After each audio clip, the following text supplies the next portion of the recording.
അപ്പോൾ ഗൈസ് നമ്മൾ ഇന്ന് നോക്കാൻ പോകുന്നത് ഒരു ഫംഗ്ഷനെ ആ ഒരു ഫംഗ്ഷൻ എക്സ് ആക്സിസിൽ കൂടെ റൊട്ടേറ്റ് ചെയ്യുന്ന സമയത്ത് അതിൻ്റെ വോളിയം, അപ്പോൾ അത് റൊട്ടേറ്റ് ചെയ്യുന്ന സമയത്ത് ഒരു ഷേപ്പ് ഉണ്ടാക്കും. സോ അത് അതിൻ്റെ വോളിയം നമുക്ക് കണ്ടുപിടിക്കാം. അതിനുവേണ്ടി ഒരു ഫോർമുല ഉണ്ട്. Volume is equal to 2π the integral of a to b of r of x times h of x dx. ഇനി നമുക്ക് ഇതൊരു ഫംഗ്ഷൻ ഒന്ന് വരയ്ക്കാം. ഈ ഫംഗ്ഷൻ എന്ന് പറഞ്ഞാൽ എങ്ങനെ ഉണ്ടാവും?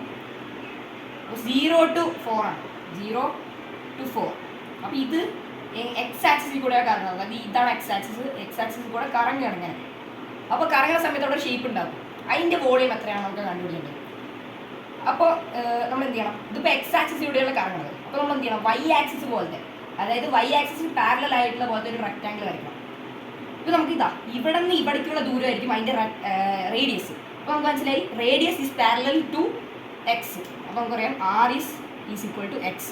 ഇനി നമ്മൾ എന്ത് ചെയ്യണം? ഇതിൻ്റെ height H of X times of X height എന്ന് പറയുന്നത് it's parallel to Y axis. Okay, ഇത് നമ്മൾ എന്ത് ചെയ്യണം? ഒന്നും ചെയ്യേണ്ട, അതിലേക്ക് പ്ലഗ് ചെയ്യല്ലേ. അത്ര കണ്ടുള്ളൂ. 2π times integral of 0 to 4 of x times y എന്ന് പറയുന്നത് square root of x d x. ഇത് നമുക്ക് എന്ത് ചെയ്യണം? ഇത് സിംപ്ലിഫൈ ചെയ്തിട്ട് നമുക്ക് ഇൻറ്റിഗ്രേറ്റ് ചെയ്യാം. So x times x to the 1 power times x to the 1 over half. അതായത് x square root of x എന്ന് പറയുന്നത് x raise to 1 over half ആണ്. അപ്പോൾ നമ്മൾ എന്ത് ചെയ്യണം? ഇത് രണ്ടും കൂടെ മൾട്ടിപ്ലൈ ചെയ്യണം. സോ ഇത് ബേസ് സെയിം ആണ്, നമുക്ക് എക്സ്പോണൻറ്റ് മൾട്ടിപ്ലൈ ചെയ്യാം. അപ്പോൾ എക്സ് റൈസ് ടു 3/2 കിട്ടും. പ്ലസ് 1 ചെയ്യാം. അത് കഴിഞ്ഞിട്ട് നമുക്ക് കിട്ടും എക്സ് റൈസ് ടു 5/2. ഇനി നമുക്ക് എന്ത് ചെയ്യണം? 2/5 ഫ്രണ്ടിൽ എടുത്തതാണ് അങ്ങനെ ഇടാം. അപ്പോൾ 2/5 എക്സ് റൈസ് ടു 5/2 കിട്ടും. ഇത് നമ്മൾ ഇവാലുവേറ്റ് ചെയ്യണം. 4 to 0 ഇവാലുവേറ്റ് ചെയ്യണം. അപ്പോൾ ഓക്കെ, ഇനി നമുക്ക് എന്ത് ചെയ്യണം? ഈ 4 ഇതിലേക്ക് പ്ലഗ് ചെയ്യണം. അപ്പോൾ നമുക്ക് 4/t ടൈംസ് 4, അതായത് ഈ എക്സ് റൈസ് ടു 5/2 എന്ന് പറയുന്നത് the square root of 4 to the 5th power ആണ്. അതായത് 2/5 ടൈംസ് ദ സ്ക്വയർ റൂട്ട് എന്ന് പറയുന്നത് 4 to the 5th പവർ 1/4 ആണ്. 1024 ആണ്. സോ അതിൻ്റെ സ്ക്വയർ റൂട്ട് എന്ന് പറയുന്നത് 32 ആണ്. സോ ഇത് നമുക്ക് മൾട്ടിപ്ലൈ ചെയ്യാം. So 2 times 32 64 divide by 5. ഇനി നമ്മൾ എന്ത് ചെയ്യണം? 0. സോ 64 -5 -0 അതെങ്ങനെ വന്നു വെച്ച് കഴിഞ്ഞാൽ നമ്മൾ ഇത് ഈ 0 ഇതിലേക്ക് പ്ലഗ് ചെയ്ത് നമുക്ക് 0 കിട്ടും.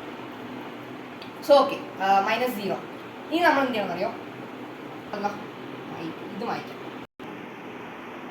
ഓക്കെ, ഇനി 64 ഡിവൈഡ് ബൈ 5 ടൈംസ് നമ്മൾ 2π എന്നുള്ള കാര്യം ഉണ്ടല്ലോ, 2π അത് മൾട്ടിപ്ലൈ ചെയ്യാം. അപ്പോൾ നമുക്ക് ചെയ്യാം 64 × 2 എന്ന് പറയുന്നത് 128π. 64 × 2π അതുകൊണ്ട് 128π ആവും. Divide by 5. ഓക്കെ, അതാണ് ആൻസർ. അതായത് ഈ റൊട്ടേറ്റ് ചെയ്യുന്ന സമയത്ത് ഇതിൻ്റെ വോളിയം എന്ന് പറയുന്നത് 128π ഡിവൈഡ് ബൈ 5 ആണ്.